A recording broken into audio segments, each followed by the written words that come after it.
Everyone, and welcome back to the channel. Work should be chill. There's no way my parents are buyers. Hey, 6, time to get some grubs. Immaculate. The luggage. 9 snack wraps, that will be $86.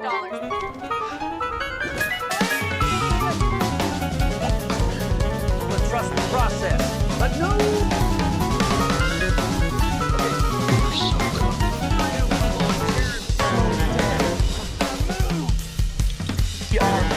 These Philistines thought they could flex on me.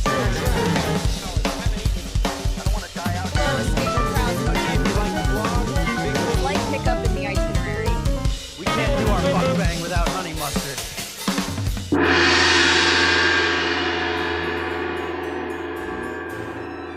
Enter Hephaestus, the Greek god of fire, forge, and innovation. Also volcanoes, because why not? He was said to have created golden mechanical servants to help him move and work.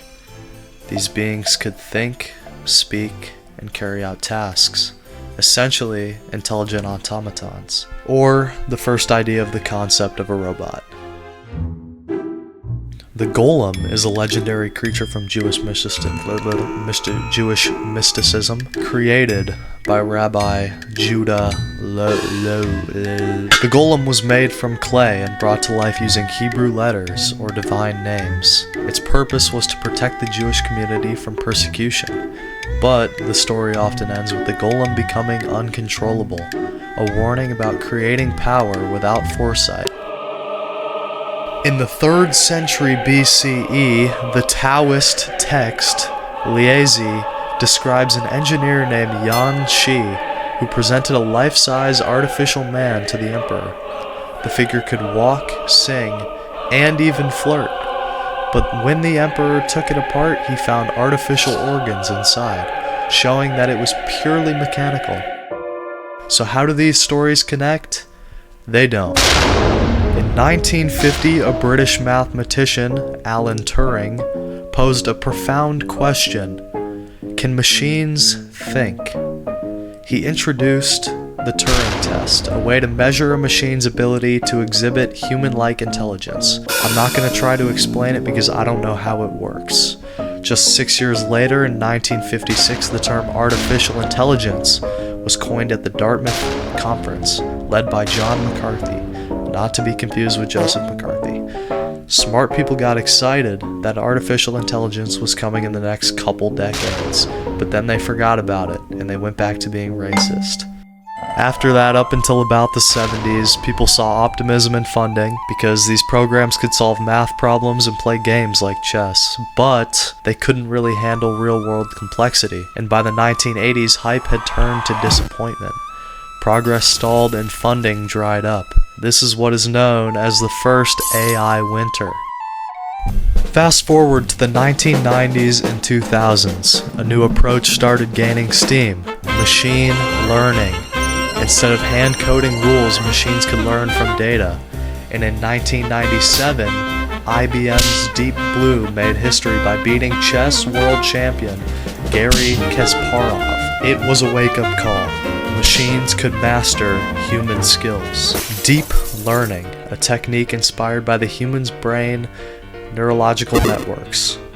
What? In 2012, a neural network crushed an image recognition competition. It was a breakthrough moment, and suddenly AI could see. This sparked a wave of innovation because AI began powering Google Translate, Facebook face recognition, Siri, Alexa, and more. And in 2016, AlphaGo, developed by DeepMind, beat the world champion in Go, a game far more complex than chess. It stunned experts and marked another leap forward. And then came the rise of generative AI. In 2022, OpenAI launched ChatGPT based on a powerful language model called GPT. It could write essays, code, stories, even jokes. Generative models soon expanded to images, videos, and music. Tools like DALL-E, Sora, and Gemini brought creativity to machines. AI is no longer just reacting, it's creating.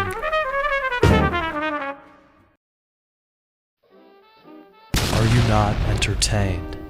This is a line said by Maximus from the movie Gladiator. I've never seen it, but that's not what's important here. What's important here is that he says this after winning a gladiatorial combat. This could be interpreted a couple different ways, but here's what I think about it. At the base of gladiator fighting back in the day, people found entertainment in these messed up situations where you would just go out and kill people. And the people who found entertainment often didn't care about the people getting killed because to them, it was just entertainment.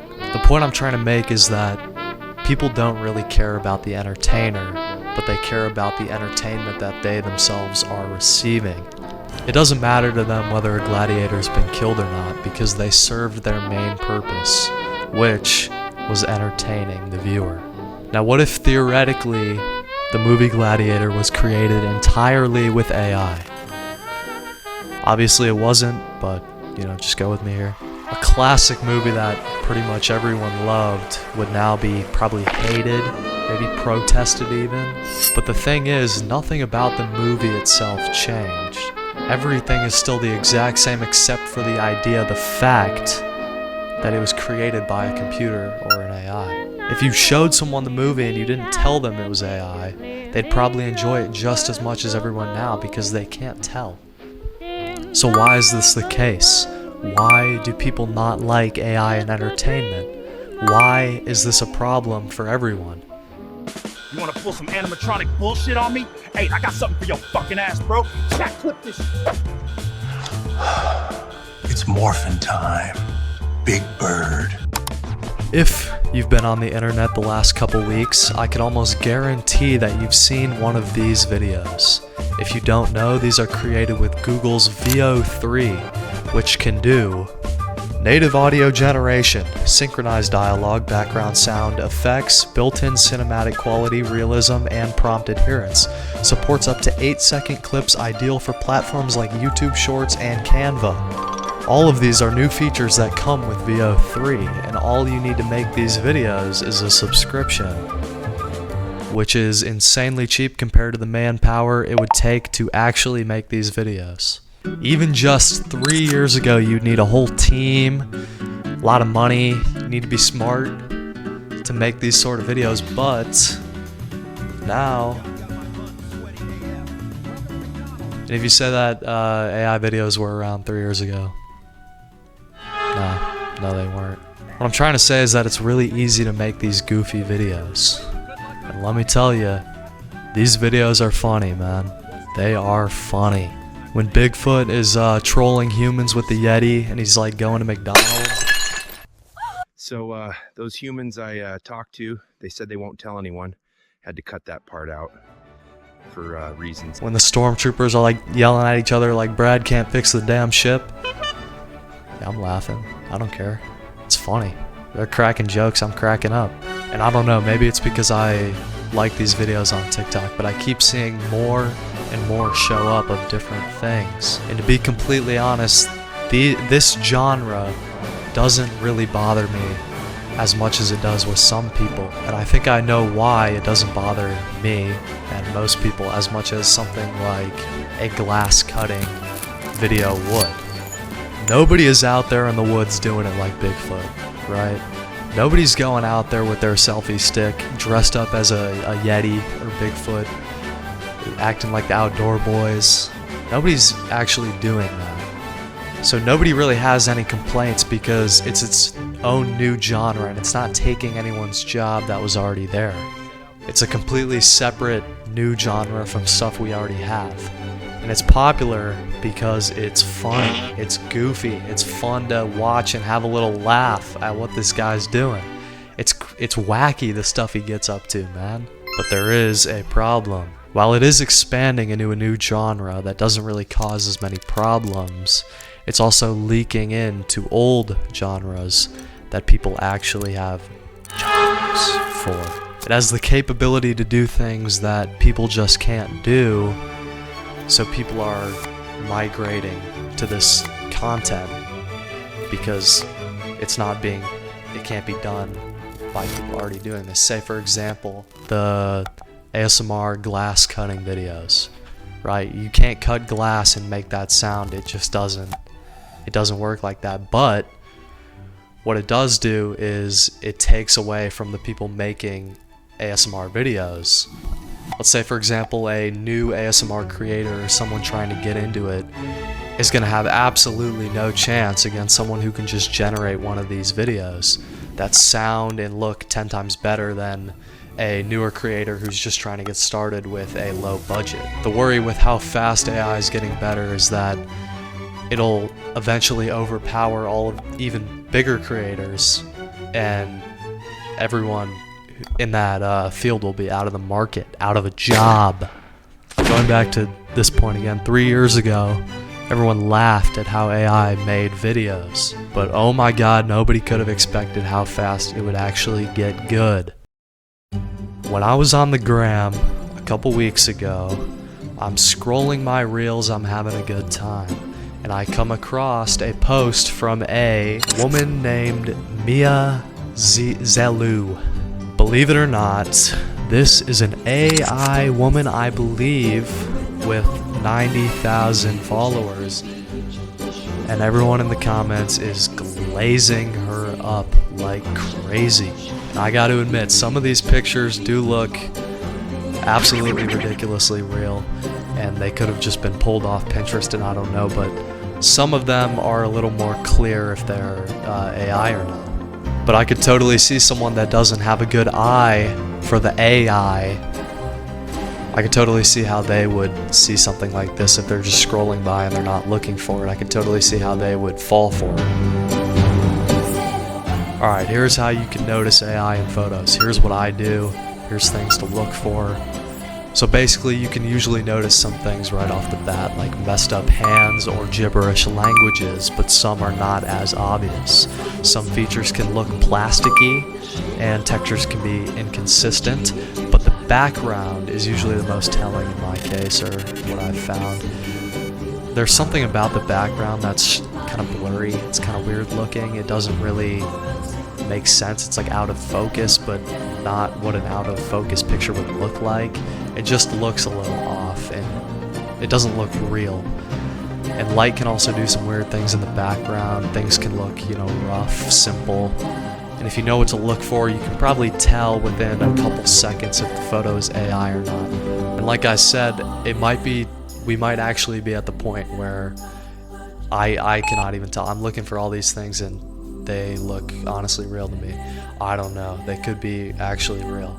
I'm not sure. But we also could be that good. It's kind of scary to me how many people are following these AI accounts and engaging with them, because it shows you that it's already getting a lot of people, right? And usually, it's the old heads. The old heads are the ones falling for this. And it's, with accounts like these, it's the old head gooners.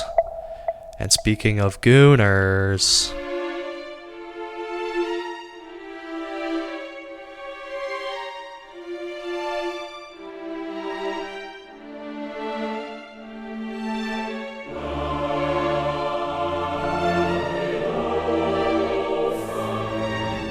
yeah, this is something that's always been a problem, but now it's getting very accessible and a little too easy to do this sort of gooning shenanigans. I mean, you can make some pretty crazy videos, and obviously this is a giant advancement in the gooning technology, but seeing what it could do for everyone is just as crazy. If your mom's on Facebook and she's looking around, she sees Flight Reacts, sitting behind the wheel of a killdozer, she's probably going to see that and go, oh my god, what is going on in this place? Eventually technology in the future is probably going to get good enough to where we're just going to have no clue, what's going on. Like, it's going to be tough. Like, the world leaders will go back and, Obama's hopping on Minecraft with Joe. Maybe the rapture happens in Cleveland and, Cheryl on Facebook just can't believe her mind. It's like how insurance scammers always get the old people because they're not well versed with the technology and they don't really know what's going on. So, and they kind of just don't know if they're getting scammed or not. But in this future, everyone's the old people because you just can't tell. We're all just blind to this, so everyone's getting scammed in the future by me. Another thing that doesn't really get talked about much is the legal aspect behind a lot of this AI creativity. If I generate a painting, do I own the painting? Does ChatGPT own the painting? Do you know who else? OpenAI? Does Facebook own the painting? Does the government own the painting? Can I sell the painting? We're at an awkward spot where laws aren't really settled. We're kind of in a gray zone. Is this legal? Is this, moral? Can we do this? Basically, we're gonna have to get to work on some laws pretty soon because we're at that point. It's getting so quick. In the next probably 2 or 3 years, we're gonna have to really set some laws. And I'm not the person to tell you what laws to set, but maybe go do some research, go, figure something out. Because if this gets out of control, it can get pretty wild pretty quick. So are we losing our humanity? We got people choosing their AI wife over their real girlfriend and their daughter. Will every human connection be separated by 5 bots? Well, it kinda already is. Bots on Facebook used to be used for promotional spamming, stuff like that. But now, they're being promoted by Facebook to seem like real people, to fill a sort of void with bots that act like people would, that engage with posts, they comment, they post themselves. It's really quite strange because you never know. You can be chatting up with a bot, right? You can probably tell, but in 2 years, will you? Can you tell? So a lot of people probably don't even know. Maybe you're an older person, you don't know as much about technology, you're not familiar with AI technology, with bots, yet you're interacting with a bot and it feels real to you. It doesn't make a difference whether they're real or not because you don't know if they're a real person. Their ignorance is bliss and it makes no difference because they don't know.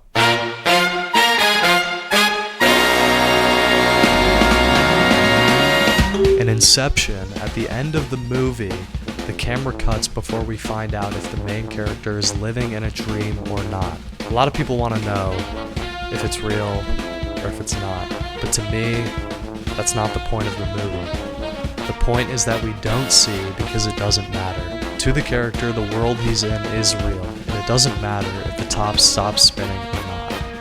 It's real to him. If you were told that everything so far has been a simulation and not the real world, would it matter?